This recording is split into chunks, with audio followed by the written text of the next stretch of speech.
Assalamualaikum warahmatullahi wabarakatuh. Salam sejahtera untuk kita semua. Kami dari kelompok 5 akan mempresentasikan materi mengenai seleksi sumber daya manusia, tapi sebelum itu izinkan saya memperkenalkan para pemateri. Yang pertama ada Ainan Salsabila, NPM 199, lalu Maulid Ayubi, NPM 200, Muhammad Faktur Rahman, NPM 241, Anjasaya Melias, NPM 251, Hefriz Reza Fitri, NPM 265, Ruth Anastasia, NPM 268, Lydia Angelina, NPM 274. Konten yang akan kami bahas adalah mengenai pengertian seleksi dan penempatan. Selanjutnya adalah proses seleksi dan syarat-syarat seleksi. Yang selanjutnya adalah pengaruh terhadap penempatan seleksi. Yang kelima adalah tes keabsahan dan bentuk-bentuk keabsahan. Yang pertama adalah pengertian seleksi. Seleksi digunakan oleh perusahaan untuk menyeleksi calon tenaga kerja yang dianggap memenuhi kriteria yang sesuai dengan karakter pekerjaan yang sudah ditetapkan di dalam job description dan job specification. Dengan cara membuat suatu dugaan tentang potensi-potensi dari calon tenaga kerja untuk berhasil dalam bekerja dan melalui cara mengevaluasi sebanyak mungkin kandidat untuk menyaring, memilih seseorang atau beberapa orang yang paling memenuhi syarat kerja. Yang selanjutnya adalah penempatan kerja. Suatu rekomendasi atau keputusan untuk mendistribusikan para calon pada pekerjaan yang berbeda-beda berdasarkan suatu dugaan tentang kemungkinan-kemungkinan dari calon untuk berhasil pada setiap pekerjaan yang berbeda serta mampu mempertanggungjawabkan segala risiko dan kemungkinan yang terjadi atas fungsi dan pekerjaan. Wewenang serta tanggung jawab. Tugas dari penempatan adalah untuk menilai para calon untuk mencocokkan kualifikasi mereka dan dengan persyaratan yang telah ditetapkan semula di setiap pekerjaan. Selanjutnya yakni proses seleksi. Proses seleksi terdiri dari beberapa tahap. Yang pertama ada penerimaan surat lamaran. Proses seleksi berlangsung dua arah, bahwa organisasi perekrut tenaga kerja menyeleksi para pelamar dan di lain pihak para pelamar memilih organisasi di mana dia berharap akan berkarya. Kemudian yang kedua ada penyelenggaraan ujian. Pada dasarnya terdapat jenis tes yang ditempuh oleh para pelamar, yaitu tes psikologi, tes pengetahuan, tes pelaksana pekerjaan. Yang ketiga, wawancara seleksi. Adalah alat seleksi penting berupa pembicaraan formal antara perekrut dengan pelamar. Proses ini melibatkan persiapan wawancara, penciptaan keseriusan hubungan, tukar-menukar informasi, mengakhiri wawancara, dan penilaian. Yang keempat, tahap pengecekan latar belakang dan surat referensi, yang mengharuskan pelamar melengkapi dokumen lamaran dengan surat referensi. Permintaan informasi referensi dari orang tertentu, bukti usaha yang sistematis untuk mengetahui lebih mendalam latar belakang seorang pelamar. Selanjutnya ada tahap evaluasi kesehatan. Ini dimaksudkan untuk menjamin bahwa pelamar berada dalam kondisi fisik yang sehat. Caranya, pertama pelamar diminta melampirkan surat keterangan dari dokter, kedua melakukan sendiri evaluasi medis dengan cara mengharuskan pelamar menjalani tes kesehatan menyeluruh di tempat pemeriksaan dan oleh dokter yang ditunjuk oleh organisasi. Selanjutnya ada wawancara oleh manajer. Dalam manajemen sumber daya manusia, pentingnya keterlibatan para penyelia yang akan menjadi atasan langsung pelamar dalam proses seleksi. Bahkan memberikan wewenang dan kata terakhir kepada para penyelia untuk memutuskan siapa di antara para pelamar, siapa yang diterima dan siapa yang ditolak. Selanjutnya, pengenalan pekerjaan. Pengenalan dimaksudkan agar para calon karyawan mengetahui dan memahami kultur, nilai-nilai, kebiasaan-kebiasaan organisasi. Proses selanjutnya, keputusan lamaran. Pengambilan keputusan tentang lamaran yang masuk. Penyeleksi yang mengambil keputusan atas lamaran yang diterima, apakah diterima atau ditolak. Apabila para pelamar yang lamarannya tidak diterima, segera diberitahukan tentang penolakan tersebut. Dan seluruh dokumen lamaran dari para pelamar yang diterima untuk bekerja perlu disimpan dengan baik. Syarat-syarat seleksi dan penempatan.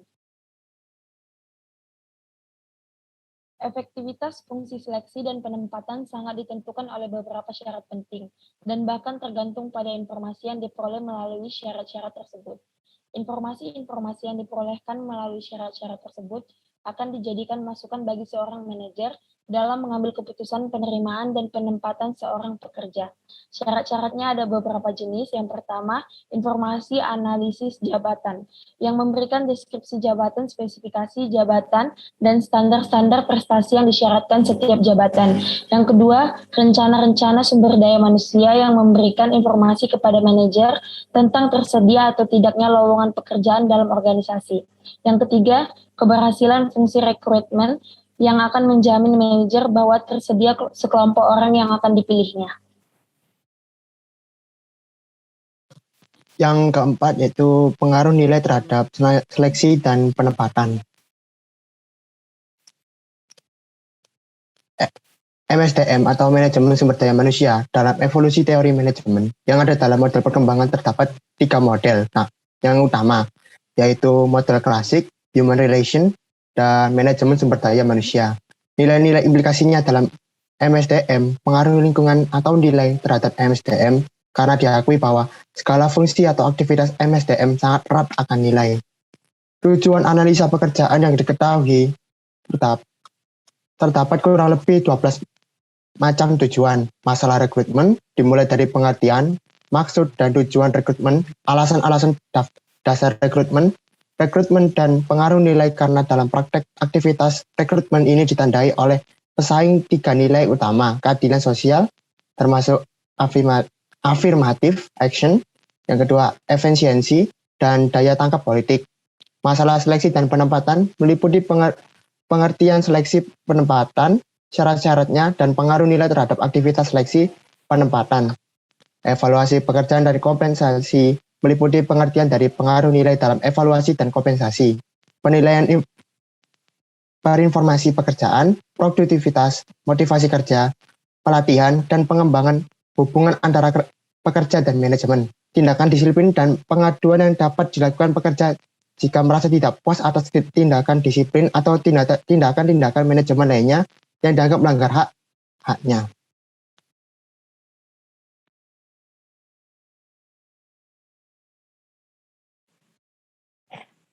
Selanjutnya yang kelima ada tes keabsahan dan bentuknya.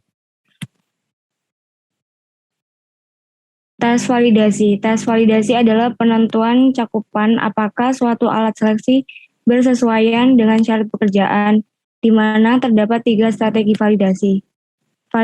Validalitas.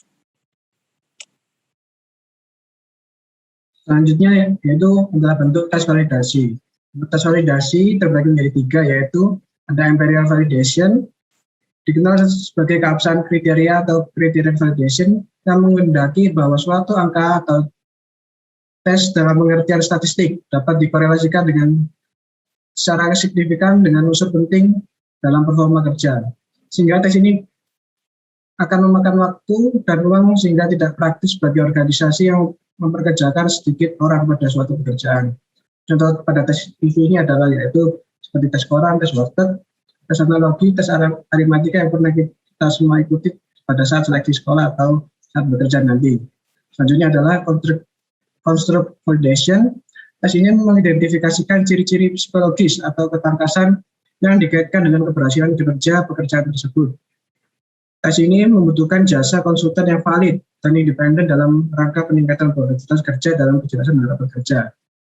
Validitas konstruk ini berkaitan dengan konsep ilmu yang diuji atas validitas alat ukurnya. Jadi, tes ini merujuk kepada kesesuaian antara hasil alat ukur dengan kemampuan yang diukur. Misalnya saat bekerja di tes, apakah Anda akan disiplin dalam menjalankan kewajiban pekerjaan Anda? Jika pekerja tersebut dapat disiplin dalam pekerjaannya, maka identifikasi tes ini adalah berhasil. Selanjutnya adalah yang ketiga, yaitu content validation. Tes ini menurut adanya kualifikasi minimum yang logis dan yang berkaitan dengan kewajiban dari jabatan yang akan ditempati, standar kinerja yang realistik, keterampilan pengetahuan sesuai dengan SK yang berlaku. Tes ini juga dapat digunakan untuk kriteria seleksi dan promosi untuk mengukur kinerja seorang pekerja. Selanjutnya, sertifikat kalian ini adalah sertifikat yang diterbitkan oleh LPJK yang diberikan kepada tenaga ahli konstruksi yang telah memenuhi persyarat kompetensi berdasarkan disiplin dan keterampilannya dalam menjalankan suatu keahliannya tersebut. Setelah memahami materi, berikut kami akan tampilkan video roleplay kelompok kami sehingga kita dapat lebih memahami dengan lebih dekat penggunaan seleksi dalam perusahaan.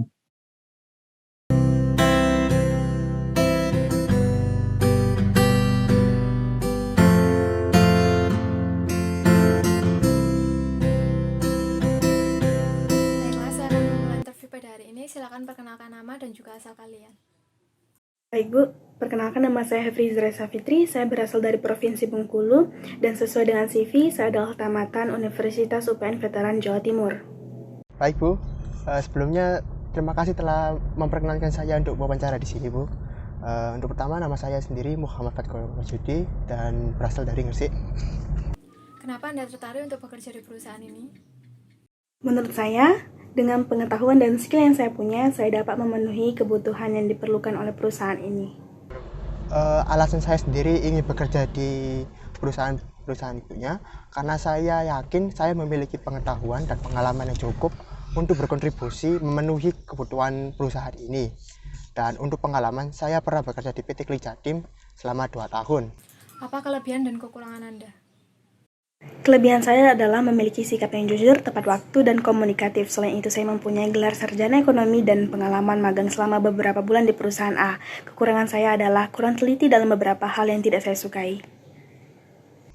Dan kekurangan yang saya miliki, saya kurang bisa beradaptasi lebih cepat di lingkungan yang baru. Tapi saya bisa mengurangi hal tersebut dengan seiringnya berjalannya waktu, sehingga bisa beradaptasi dengan yang lain. Dan kelebihan saya sendiri, saya lebih cakap dalam pekerjaan tersebut sehingga bisa berkontribusi lebih dalam perusahaan tersebut. Saat Anda kuliah, apakah Anda aktif dalam sebuah organisasi ataupun seminar?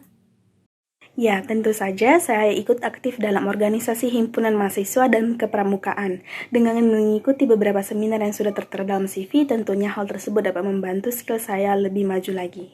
Jadi saya selama kuliah tidak pernah mengikuti organisasi, tapi saya sendiri pernah mengikuti beberapa lomba dan saya menjuarai lomba tersebut, yaitu juara 2 dan juara 1. Bagaimana Anda melihat diri Anda 5 tahun ke depan di perusahaan ini? Dengan melihat diri saya 5 tahun yang akan datang, tentunya saya akan memiliki dampak yang signifikan terhadap perusahaan dengan keahlian yang saya miliki. Saya melihat diri saya sendiri, harapannya bisa memenuhi ekspektasi dari perusahaan dan berkontribusi secara aktif dan ke arah lebih positif untuk perusahaan ini. Berapa gaji yang Anda harapkan di posisi ini? Dengan melihat skill dan pengalaman serta juga pendidikan yang saya miliki, saya mengharapkan setidaknya kompensasi ataupun gaji sejumlah 5 juta rupiah sampai 8 juta rupiah dalam pekerjaan ini. Untuk masalah gaji sendiri, menurut saya sesuai dengan keahlian dan pengalaman yang saya miliki, maka sebanyak 7 juta. Apa pendidikan terakhir Anda? Sesuai yang tertera dalam CV, pendidikan terakhir saya adalah sarjana ekonomi dengan nilai yang memuaskan. Untuk pendidikan sendiri, saya lulusan administrasi bisnis di UPN Veteran Jawa Timur dan IPK saya 3,8 sehingga saya bisa memenuhi ekspektasi pekerjaan tersebut. Dari wawancara tersebut, kita dapat melihat bahwa setiap calon karyawan memiliki kelebihan dan juga karakteristik mereka masing-masing. Oleh sebab itu, proses seleksi ataupun rekrutmen kerja ini sangat kita butuhkan dalam membantu memilih karyawan yang tepat yang sesuai dengan syarat perusahaan. Adapun beberapa tahapan yang diperlukan dalam proses seleksi, yang pertama ujian atau tes, yang kedua wawancara, yang ketiga pengecekan latar belakang atau surat-surat, kemudian yang keempat adalah evaluasi kesehatan. Tahap-tahap tersebut dapat membantu manajer dalam mengambil keputusan untuk menerima atau menolak calon karyawan. Berdasarkan informasi dan juga jawaban yang kita terima dari kedua calon karyawan tersebut, dapat kita lihat bahwa calon karyawan bernama Fatur lebih cocok untuk memenuhi syarat perusahaan. Dengan demikian, manajer akan lebih mudah untuk melakukan seleksi calon pekerja yang sesuai dengan tujuan perusahaan. Sekian materi yang dapat kelompok kami sampaikan. Mohon maaf apabila ada kekurangan dan kesalahan kata dalam kelompok kami.